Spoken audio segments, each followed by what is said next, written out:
इस कॉन्फ्रेंस में बड़ी तादाद के साथ यहाँ पर आए हैं, इसलिए आप सबका मैं शुक्रिया अदा करता हूँ। आप तो जानते हैं मैं कर्नाटक से आया हूँ और मेरी पैदाइश बीदर डिस्ट्रिक्ट में हुई और वहाँ से जब हैदराबाद लिबरेशन के वक्त वहाँ पर थोड़ी गड़बड़ी जब हुई तब मुझे गुलबर्गा लाया गया मेरे पिताजी ने। मेरा घर पूरा जल के खाक हुआ था। मेरी माँ, मेरी बहन, मेरे भाई, मेरे चाचा सभी उसमें ख़त्म हुए थे। तो मेरे पिताजी ने जो बाहर खेत में काम कर रहे थे वो उन्होंने उठा के मेरे को यहाँ गुलबर्गा में घूमते घूमते गुलबर्गा में आए और गुलबर्गा में ही थोड़ी सी पढ़ाई वहीं पर हो गई और उसके बाद में मैं एक ही आदमी अपने घर में था तो इसलिए मुझे हर चीज़ में दिक्कत होती थी। फिर मैं लेकिन थोड़ा लड़ाकू रहने से अब तक मैं जिंदा हूँ। तो ये मेरी अल्प परिचय आपको मैं देना चाहता हूँ और मैं बहुत से चुनाव लड़ा। आप लोगों की दुआ और बुजुर्गों की दुआ, बहुत से हर एक चुनाव में मुझे कांग्रेस ने जिताया और एक ही इलेक्शन 2019 का था, उसमें मुझे थोड़ा सा पीछे हट हो गई।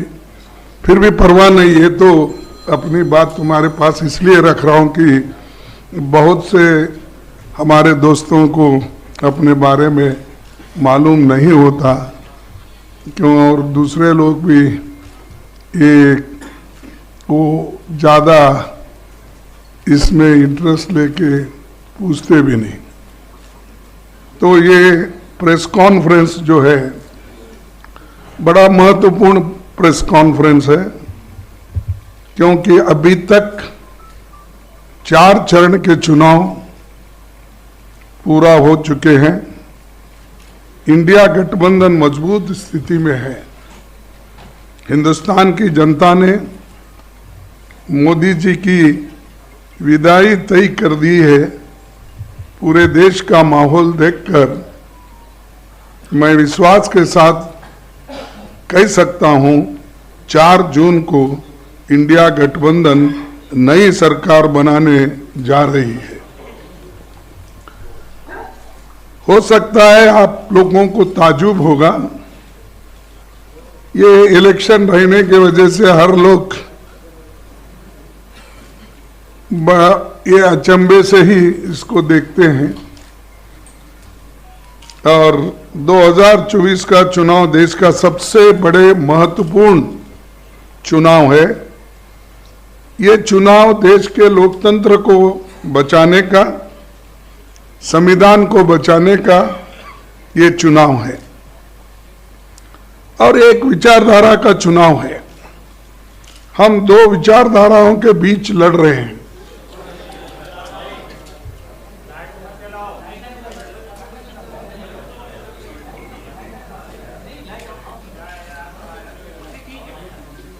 शुरू करो। तो ये 2 विचारधाराओं की लड़ाई भी है। एक तरफ गरीबों के पक्ष में लड़ने वाले पार्टियां एक होकर लड़ रहे हैं और दूसरे तरफ जो अमीरों के साथ रह के अंधश्रद्धा और जो अपने को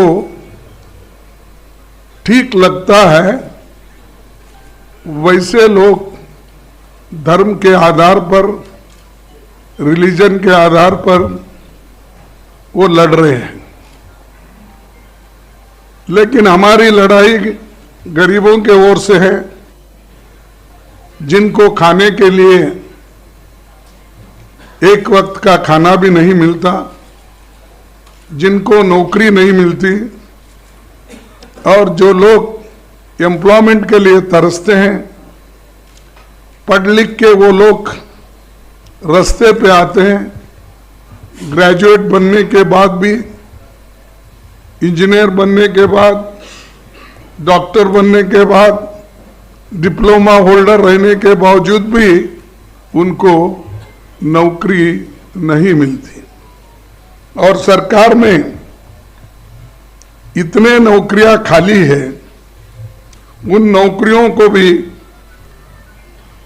केंद्र सरकार भर्ती करने के लिए तैयार नहीं है। इसीलिए हमारी जो गठबंधन है, ये गठबंधन बेरोजगारी के खिलाफ और जो कीमतें इतने ज्यादा हो गए हैं उसके खिलाफ लड़ रही है। और मैं पहले ही बोला, एक तरफ अमीर एक तरफ गरीब, इस जो डिफरेंस है, फर्क है, इसको मिटाने के लिए हम लोग एक होकर गरीबों की लड़ाई लड़ रहे हैं। और मुझे ऐसा पहले मेरे 53 साल के पॉलिटिकल जीवन में मैं ऐसा नहीं देखा कि इतनी बड़ी सब पार्टियां मिलके, 26 पार्टियां मिलके एक होके लड़ रहे हैं। तो आप सोचिए लोग कितने नाराज हैं, और हर पार्टी के लोग एक होकर किस ढंग से लड़ना चाहते हैं, यही दर्शाता है। ये चुनाव इसलिए भी महत्व है कि ये पार्लियामेंट का चुनाव है, ये देश का भविष्य बनाने वाला चुनाव है। हमारे आगे के पीढ़ी को सुरक्षित रखने का, उनके हकूक की हिफाजत करने के लिए, और उनको जो खास करके ये वीकर सेक्शंस, दलित, आदिवासी, पिछड़े और इन लोगों के जो हकूक है, रिजर्वेशंस है, उस रिजर्वेशन की भी हिफाजत करने का हमारा फर्ज है। क्योंकि संविधान बचा तो ये सारे चीजें बच जाते हैं। कई लोग ये भी सोचते हैं, भाई रिजर्वेशन के बारे में ही बात करते, हमको क्या मिलता। रिजर्वेशन लेने वाले थोड़े लोग हो सकते हैं, लेकिन देश के भविष्य को बनाने के लिए और संविधान को रक्षा करने के लिए, लोकतंत्र को बचाने के लिए हम सब मिलकर काम करना चाहिए। नहीं तो फिर हम गुलामी के अंदर चले जाएंगे। वोट का अधिकार तो सबको है, और वोट है तो डेमोक्रेसी में आप किसी को भी ला सकते हैं। तो जब आप किसी को जो अपने आइडियोलॉजी और विचारधारा पे विश्वास रखते हैं उनको ला सकते हैं। अगर डेमोक्रेसी ही नहीं, अगर ऑटोक्रेसी है, अगर डिक्टेटरशिप है, कहां से अपने विचारधारा को अपने वोट डालेंगे और किसको बोलेंगे। तो इसलिए ये जो है, हम आपके लिए, आपके तरफ देखकर ये काम कर रहे हैं, और बहुत बड़ा संघर्ष भी चल रहा है। यहां तक कि अपोजिशन पार्टी के लीडर्स को, जहां पर वो बीजेपी के मजबूत लोग हैं, वहां पर हमारे लोगों को नॉमिनेशन डालने से भी रोक रहे हैं। यहां तक कि अभी से उन्होंने शुरू किया, जिस इलेक्शन एजेंट हम बनाते हैं उसको डरा रहे हैं। और बहुत से ताजुब की बात है, हैदराबाद में मैं देखा कि एक महिला बीजेपी की जो कैंडिडेट है वो तो बुर्का उठा उठा के देख रही, चिट्ठियां कहाँ से है क्या है, आप देखे होंगे। तो ये ऐसी स्थिति में फ्री फेयर इलेक्शन होता है? डरा डरा के आप इलेक्शन करते हो। इसीलिए लेवल प्लेइंग ग्राउंड होना चाहिए, लेकिन फिर भी हम लड़ रहे हैं मजबूती के साथ, एक होके आगे बढ़ रहे हैं। और ये 4 इलेक्शन के नतीजे देखने के बाद हमें ऐसा है, रिपोर्ट्स आए हैं कि गठबंधन आगे है और बीजेपी पीछे है। उसके बाद देखिए, देश को तो बहुत कुछ हमने दिया है, खासकर गांधी जी ने जो आज़ादी दिलाई, नेहरू जी ने जो अपना एक लोकतंत्र का बुनियाद डाला, डॉक्टर बाबा साहब अम्बेडकर ने संविधान लिखा, और इसको पूरा गांधी जी, नेहरू जी और सब जो कॉन्स्टिट्यूंट असेंबली के मेंबर थे वो पूरे सपोर्ट करे, और वो समानता के लिए, एक होकर चलने के लिए और सेक्युलर बेसिस चलने के लिए उन्होंने पूरी कोशिश की, और वो संविधान अब चल रहा है। इसको बदलने की कोशिश ये लोग कर रहे हैं, और हम ये नहीं कहते कि हमारे पास कोई कहने के लिए सबूत नहीं है। ये तो पहली बार हमारे आरएसएस के नेता मोहन भागवत ने कहा, अगर हम आएंगे तो बदलाव लाएंगे संविधान में। और दूसरा कहा, हमारे कर्नाटक में हमको 2/3 मेजॉरिटी इसलिए होना है कि हम संविधान को बदलना चाहते हैं। और उत्तर प्रदेश से तो बीजेपी की ओर से इतने आते हैं कि संविधान बदलने की बात इतने बोलते हैं, तो मुझे ताजुब होता है। और मोदी जी चुप बैठते हैं। अगर आपके पास, क्योंकि हिम्मत की बात बहुत करते हैं आप, 56 इंच छाती तो है ही आपका, ये सब करते हैं, तो उनको डराते क्यों नहीं, पार्टी से निकालते क्यों नहीं?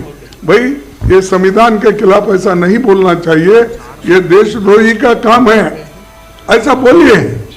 अगर कोई गलत स्टेटमेंट देता है उसके ऊपर इतना आप कूद पड़ते हो, लेकिन ये तो देश को बचाने का और संविधान को बचाने का, लोकतंत्र को बचाने का सब्जेक्ट है, विषय है। इस पे आप क्यों नहीं ये करते? तो वो एक, और बार बार वो अपने भाषण में मटन, चिकन, मंगलसूत्र, ये मणिपुर विषय छोड़ दिए, बाकी यही वो बोलते हुए। देखो भाई, कोई भी आपको कुछ कहना है, वोट लेना है, तो आपके काम पे वोट लो ना। मैंने ये किया, जैसा कि जवाहरलाल नेहरू जी ने बड़े बड़े पब्लिक सेक्टर्स बनाए, HMT, HAL, BEL, BHEL, ये सारे बनाए, और उससे लाखों लोगों को एम्प्लॉयमेंट मिला। बड़े बड़े बांध बनवाए, जिससे हमारा हरी क्रांति इस देश में आ गई। ये काम बताकर आप लोग सिर्फ मैं वो हूं, आज कुछ सुना, मैं गरीब माँ का बेटा हूं, ऐसा कुछ बोल रहे थे। एक टीवी को संदर्शन कर रहे थे तो उसमें बोल रहे थे, लेकिन उनको ज़्यादा दिखाते थे, टीवी वाले को जो क्वेश्चन पूछते हैं उनको कम दिखाते थे। तो वो आमने सामने हुआ कि नहीं मुझे मालूम नहीं, लेकिन ये तो हुआ, दिख रहा था। तो ये चीज़ें वो खुद बोलते हैं, लेकिन अपने लोगों को सुधारने के लिए देखो भाई ये गरीबों के खिलाफ है, आप बात मत करो, नहीं तो पार्टी से बाहर जाओ। अगर आरएसएस भी कहती है तो तुम्हारी मदद मुझे नहीं होना चाहिए, मुझे देश इम्पोर्टेंट है, सब मिलकर चलना इम्पोर्टेंट है। ये बातें वो तो नहीं करते। ये आर्थिक, सामाजिक, शैक्षणिक इसके विषय पे भी वो बात नहीं करते।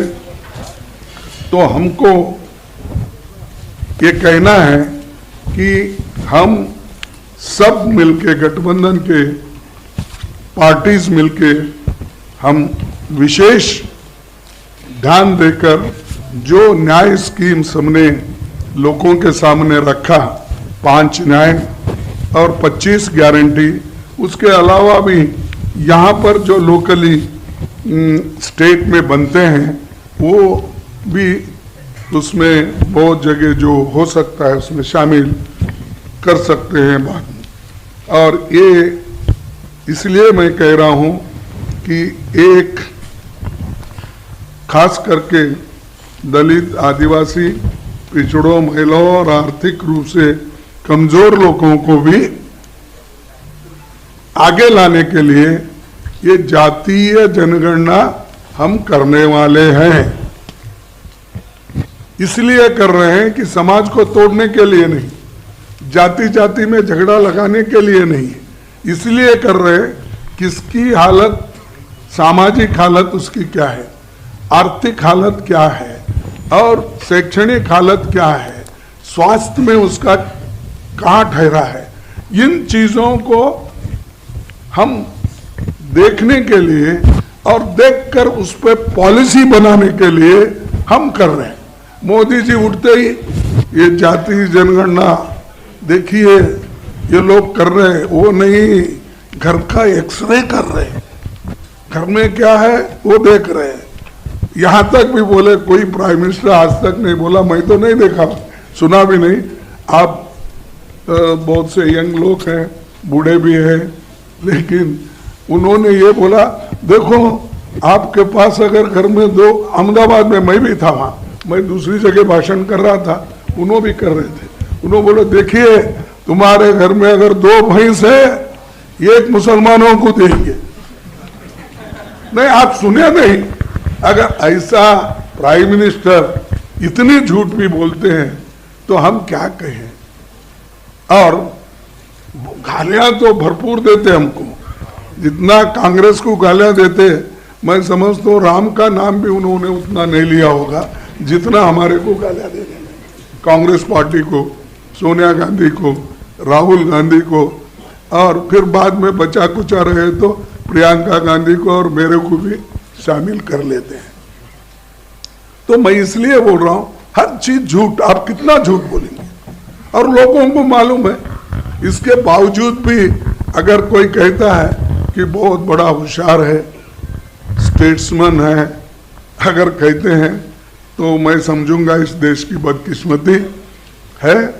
और मैं ये दावे के साथ कहूँगा कि इंडिया गठबंधन ये जो है बहुत मजबूती के साथ लड़ रहा है और लड़ेगा, और हमारे जितने भी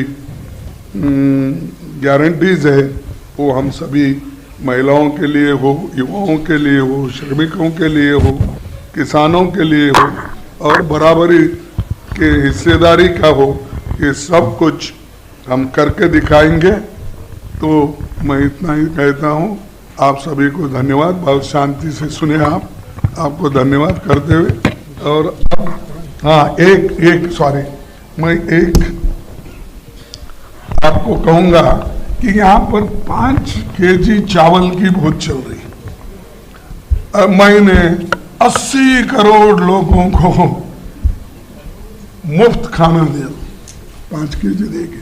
अरे भाई, फूड सिक्योरिटी एक्ट तो हमने लाया, कोई भी उस एक्ट के तहत कोर्ट जा सकता है अगर स्टॉप करे। तुमने तो कुछ भी नहीं किया, लेकिन मैं इतने 80 करोड़ लोगों को खाना, आप 5 किलो दे रहे हैं ना, हम गठबंधन की सरकार अगर आएगी हम 10 केजी देंगे, 10 केजी।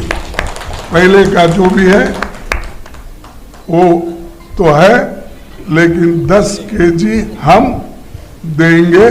और ये गारंटी के साथ इसलिए कह रहा हूं कि हम जो करे हैं, देख अब कर्नाटक में हम किए और तेलंगाना में हमने किया, हम तो स्टेटों में किए। आगे देने वाले 5 केजी मैं दे रहा हूं और मैं उसको आगे देखूंगा, ऐसा कुछ बोल रहे हैं। तो ये जो है, जो कुछ हुआ, ये हमारे गारंटीज कहीं हम बोल के नहीं करें, या मनरेगा का हो, या फूड सिक्योरिटी हो, या आरटीए हो, या आरटीई हो, ये सारी चीजें मन से किए गरीबों के लिए। तो ये चीज मुझे कहना था। धन्यवाद। Thank you. हमारे बहुत बहुत धन्यवाद। अब मैं आमंत्रित करता हूं समाजवादी पार्टी के राष्ट्रीय अध्यक्ष आदरणीय अखिलेश यादव जी को कि वे इस प्रेस वार्ता को संबोधित करें। मैं धन्यवाद देता हूं अविनाश पांडे जी का। हमारे साथ आप जिनकी बात सुन रहे थे, आदरणीय कांग्रेस पार्टी के राष्ट्रीय अध्यक्ष आदरणीय मल्लिकार्जुन खड़गे जी, कांग्रेस पार्टी के उपस्थित सभी हमारे नेता और समाजवादी पार्टी के प्रदेश के अध्यक्ष श्यामलाल पाल जी, पार्टी के सभी नेता और प्रेस के साथियों का मैं बहुत बहुत धन्यवाद और आभार प्रकट करता हूं। चौथे चरण का चुनाव खत्म हो गया है। भारतीय जनता पार्टी का झूठ जितना पहाड़ चढ़ना था, पहाड़ चढ़ चुका है। चोटी से अब उतरना शुरू हो गया है, अब लुढ़कना शुरू हो गया है। उनका काउंटडाउन के साथ साथ माउंटेन डाउन भी शुरू हो गया है। मैं अपने प्रेस के साथियों को भी 4 जून के जो सुनहरा समय आने वाला है उसके लिए बधाई दूंगा कि उस दिन फ्रीडम ऑफ प्रेस का दिन भी होगा।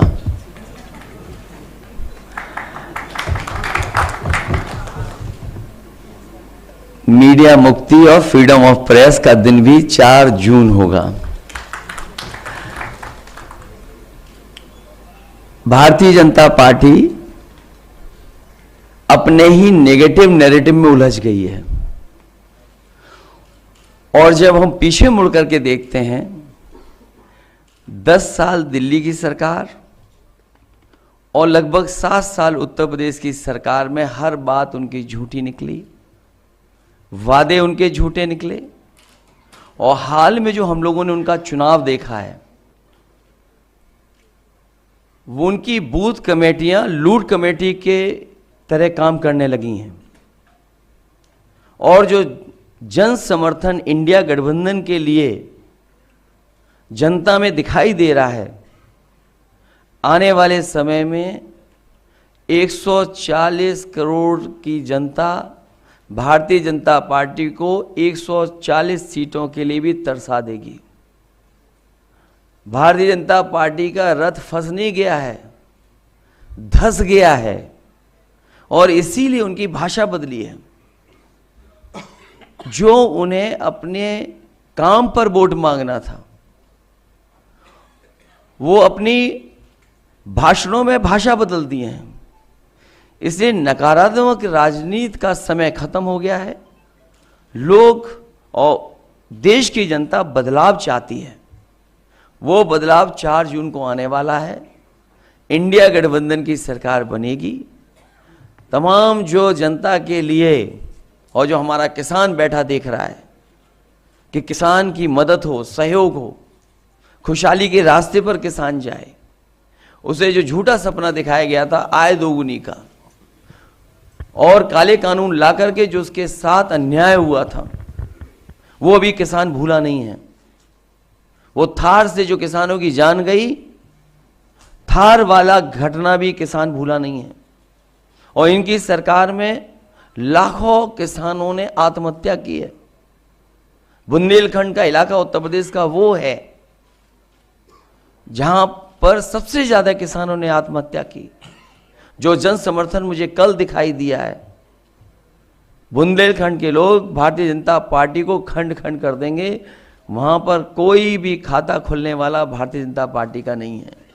और मैंने कई बार कहा और फिर कहता हूं प्रेस के सामने, इंडिया गठबंधन उत्तर प्रदेश में 79 सीटें जीत रहा है और क्यूटो में लड़ाई में है।